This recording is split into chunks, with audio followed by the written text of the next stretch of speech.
Hello students, तो हम next topic करते हैं कॉन्ट्रैक्ट ऑफ एजेंसी का सब्स्टिट्यूटेड एजेंट।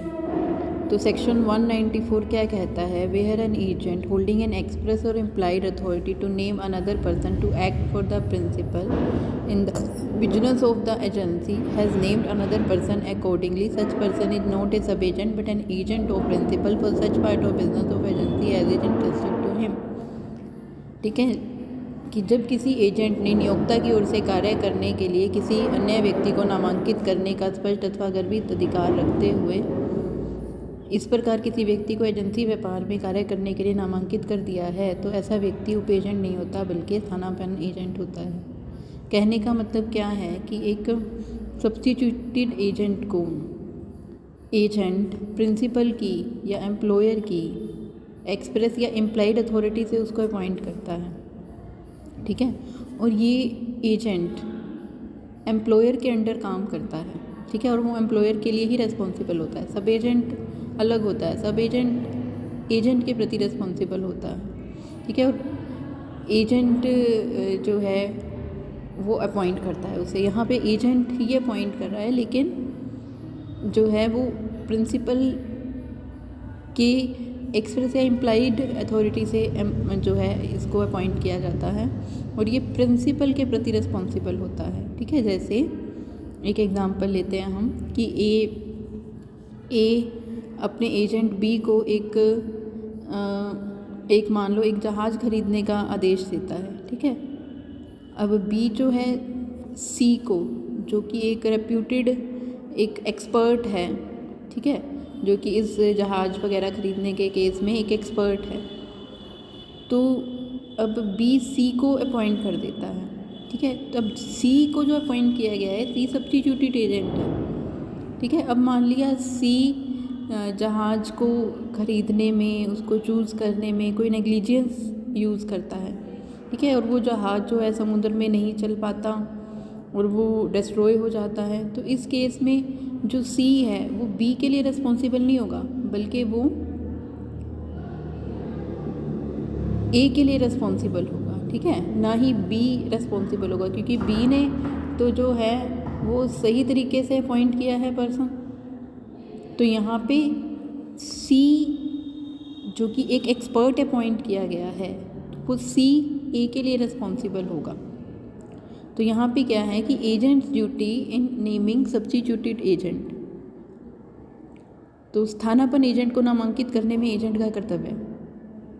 तो एजेंट जो है वो सब्स्टिट्यूटेड एजेंट को चूज़ करते टाइम बिल्कुल सही तरह से काम करेगा। जैसे एक नॉर्मल एक इंसान अपने, अगर उसे अपना कोई पर्सन ऐसे अपॉइंट करना होता, अपने केसेस में वो अपॉइंट करता, तो वो पूरे ही बिल्कुल सही तरीके से काम करेगा। ठीक है, बिल्कुल केयरफुली, जैसे उसे खुद को अपना एजेंट अपॉइंट करना होता है तो उसी तरीके से वो काम करेगा। तो अगर वो ऐसे पूरी केयरफुली सेलेक्ट करता है एजेंट को, तो वो उसकी नेग्लिजेंस के लिए रिस्पॉन्सिबल नहीं होगा।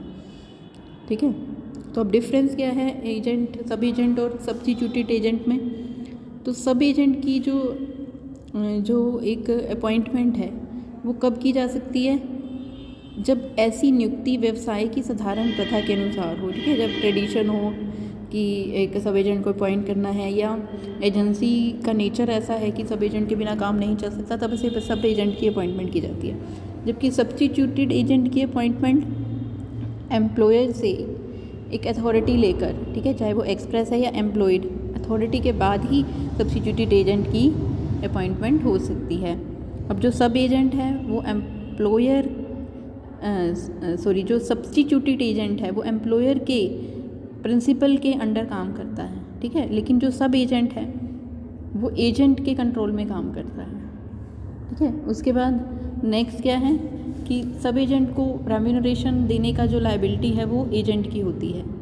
ठीक है, और सब्स्टिट्यूटेड एजेंट वो एम्प्लॉयर के एजेंट की तरह ही काम करता है, तो वो एम्प्लॉयर से रेम्यूनरेशन मांगता है। जो सब एजेंट है वो एजेंट के लिए रिस्पॉन्सिबल होता है, जैसे हमने पीछे भी किया था, एम्प्लॉयर के लिए नहीं होता। सिर्फ फ्रॉड या डिफ़ॉल्ट के केस में वो एम्प्लॉयर के लिए रिस्पॉन्सिबल होगा, वैसे सब एजेंट के प्रति रिस्पॉन्सिबल होता है। लेकिन सब्स्टिट्यूटेड एजेंट जो है वो एम्प्लॉयर के लिए रिस्पॉन्सिबल होता है, वो एजेंट के लिए रिस्पॉन्सिबल नहीं होता। तो उसके बाद है होल्डिंग रिस्पॉन्सिबल बाय प्रिंसिपल, नियोक्ता द्वारा उत्तरदायी ठहराना। ठीक है, अब जो एम्प्लॉयर है वो किसको रिस्पॉन्सिबल ठहराता है? सब एजेंट को नहीं ठहरा सकता, वो एजेंट को रिस्पॉन्सिबल ठहरा सकता है सब एजेंट के कार्यों के लिए। ठीक है, तो एम्प्लॉयर सब एजेंट के कार्यों के लिए सब एजेंट को रिस्पॉन्सिबल नहीं ठहरा सकता। जो एम्प्लॉयर है वो सब्स्टिट्यूटेड एजेंट को उसके कामों के लिए उत्तरदायी ठहरा सकता है। तो नेक्स्ट पॉइंट है को एजेंट। तो को एजेंट कौन होता है? तो जब दो या दो से अधिक पर्सन्स को एक काम को करने के लिए अपॉइंट किया जाता है एज एन एजेंट, तो वो को एजेंट होते हैं। तो इनकी लाइबिलिटीज़ जो है जॉइंट भी हो सकती है और सेवरल भी हो सकती है, और वैसे इनकी लाइबिलिटीज़ जॉइंट और सेवरल होती है। ठीक है, तो अगर कुछ नहीं कहा गया एजेंसी का कॉन्ट्रैक्ट करते टाइम तो इनकी जो लाइबिलिटी है वो जॉइंट होती है। उसके बाद नेक्स्ट क्या है? क्लासिफिकेशन ऑफ एजेंट या टाइप्स ऑफ एजेंट। तो सबसे पहले आता है इसमें स्पेशल एजेंट। तो स्पेशल एजेंट कौन होता है? जो किसी काम स्पेसिफिक काम को करने के लिए अपॉइंट किया जाता है, जैसे ही वो काम ख़त्म हो जाता है तो उसकी लाइबिलिटी भी ख़त्म हो जाती है। जैसे किसी मकान को बेचने के लिए कोई एजेंट अपॉइंट किया गया है, जैसे ही मकान बिक जाएगा तो उसका काम भी ख़त्म हो जाएगा। इसके बाद है जर्नल एजेंट। जर्नल एजेंट क्या होता है? जो किसी पर्टिकुलर बिजनेस या इंडस्ट्री में सभी कामों को करने के लिए अपॉइंट किया जाता है। ठीक है, जैसे मान लो ए ने एक एजेंट अपॉइंट किया। ठीक है, ए के 3 बिजनेस हैं। ठीक है, तो उसने जो है अपने मान लिया उसका ट्रैक्टर का भी बिज़नेस है, गोल्ड का भी बिज़नेस है। ठीक है, और होटल भी है। तो ए ने जो है बी को अपॉइंट किया अपने होटल के बिज़नेस को संभालने के लिए। तो होटल के बिज़नेस से रिलेटेड जो भी एक्टिविटीज़ है वही बी संभालेगा। ठीक है, ट्रैक्टर या गोल्ड से रिलेटेड बिज़नेस को बी नहीं संभालेगा। ठीक है, तो होटल से रिलेटेड जो भी एक्टिविटीज़ है, क्या खाना बनाना है, किस तरह की जो है फर्निशिंग्स देनी है रूम्स में, किस तरह की जो है सर्विसेज देनी है, ये सब एक्टिविटीज़ जो है वो करने के लिए बी रिस्पॉन्सिबल होगा। उसके बाद नेक्स्ट है नॉन मर्केंटाइल और non commercial agent. Non commercial agent कौन से होते हैं? जो कि एक गुड्स की परचेजिंग सेलिंग से रिलेटेड नहीं होते। ठीक है, जो अदर एक्टिविटीज़ करते हैं अपने एम्प्लॉयर के लिए। जैसे कि एक लॉ एजेंट है। लॉ एजेंट जो है वो क्या करेगा? लॉ से रिलेटेड कानून से संबंधित जो है सलाह देगा। इसी तरह एस्टेट एजेंट जो है वो इमूवेबल प्रॉपर्टी से रिलेटेड सलाह देगा अपने एम्प्लॉयर को। ठीक है, इसी तरह एक वाइफ भी अपने हस्बैंड की नॉन मर्केंटाइल एजेंट होती है। अटॉर्नी और प्लीडर भी, ये भी जो है नॉन मर्केंटाइल एजेंट होते हैं। उसके बाद नेक्स्ट क्या है हमारा? Mercantile agent. तो मर्केंटाइल एजेंट कौन से होते हैं? जो गुड्स की परचेजिंग सेलिंग में यानी कि बिजनेस एक्टिविटीज़ में अपने एम्प्लॉयर का रिप्रेजेंटेशन करते हैं, वो मर्केंटाइल एजेंट होते हैं। तो मर्केंटाइल एजेंट में सबसे पहले है फैक्टर। तो फैक्टर कौन होता है? फैक्टर वो पर्सन होता है जिसको एम्प्लॉयर एक गुड्स भेज देता है। ठीक है, और वो एक रेम्यूनरेशन के बदले एम्प्लॉयर की गुड्स को सेल करता है। ठीक है, लेकिन वो गुड्स अपने नाम से बेचता है। जो फैक्टर है वो अपने नाम से गुड्स बेचता है और उसको जो है अपनी सर्विसेज देने के बदले यानी कि गुड्स सेल करने के बदले एक रेम्यूनरेशन मिलता है। ठीक है, और वो कस्टमर्स को अपने नाम से रिसीप्ट भी दे सकता है, और वो कस्टमर पैसा ना दे, अगर नहीं देते तो वो केस भी कर सकता है अपने ही नाम से। ठीक है, अगर कोई एम्प्लॉयर से उसको जो रेम्यूनरेशन मिलना है अगर वो नहीं मिलता तो इसके लिए उसे जर्नल लीन का राइट होता है गुड्स पर। उसके बाद नेक्स्ट क्या है? ब्रोकर। ब्रोकर क्या होता है? ठीक है, तो ये जनरली हमें पता ही है कि दो पार्टीज़ को ये मिलाता है। ठीक है, तो उनके बीच में एक कॉन्ट्रेक्चुअल रिलेशनशिप इस्टेब्लिश करता है। जैसे मकान की हम देखते हैं सेलिंग करनी होती है हमने, तो वहाँ पे एक ब्रोकर हम अपॉइंट करते हैं जो कि हमें मकान दिखाता है। वो परचेज़र की तरफ से भी और सेलर की तरफ से एजेंट के रूप में काम करता है। ठीक है, तो दोनों का एजेंट होता है वो।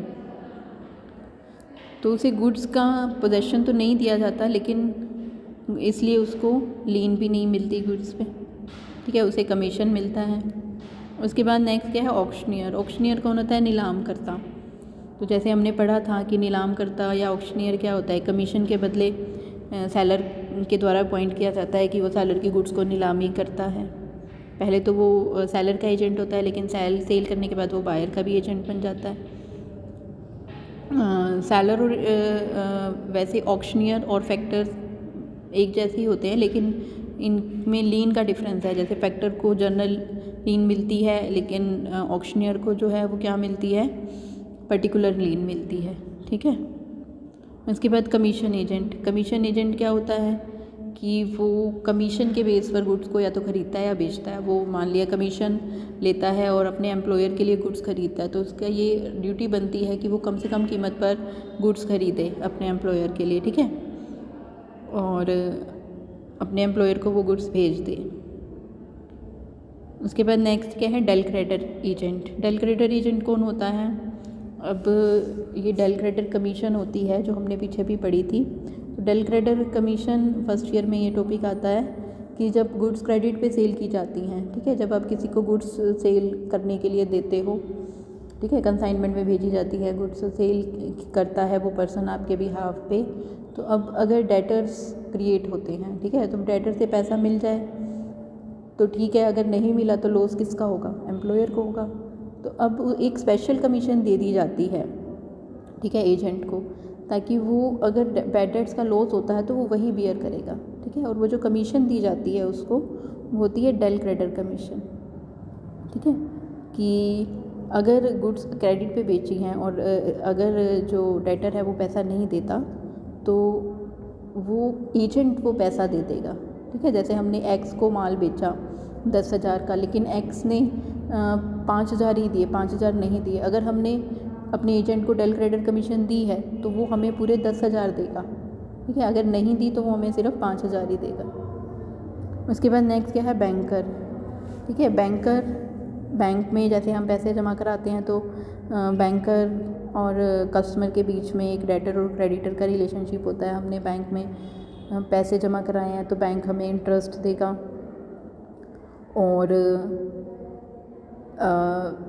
बैंक जो है एक एजेंट भी होता है अपने कस्टमर का, क्योंकि बैंक अपने कस्टमर के लिए शेयर्स भी खरीदता है, बेच भी देता है। ठीक है। और वो जो है इंटरेस्ट भी कलेक्ट कर लेता है, डिविडेंड भी कलेक्ट कर लेता है अपने कस्टमर के लिए। तो और बैंक में लॉकर भी होता है, वहाँ हम अपने जो है वैल्यूएबल डॉक्यूमेंट्स या ज्वेलरी वगैरह रख सकते हैं। ठीक है। तो अब बैंक को भी अपनी जो है कमीशन के लिए या जो भी उसे अमाउंट लेना है कस्टमर से, तो उसके लिए उसे जो है एक जर्नल लीन प्राप्त है। तो इस तरह से ये आपका जो है चैप्टर, इतना टॉपिक आपका हो जाता है। इसको आपने अच्छे से करना है और कोई प्रॉब्लम आती है तो उसको पूछ लेना।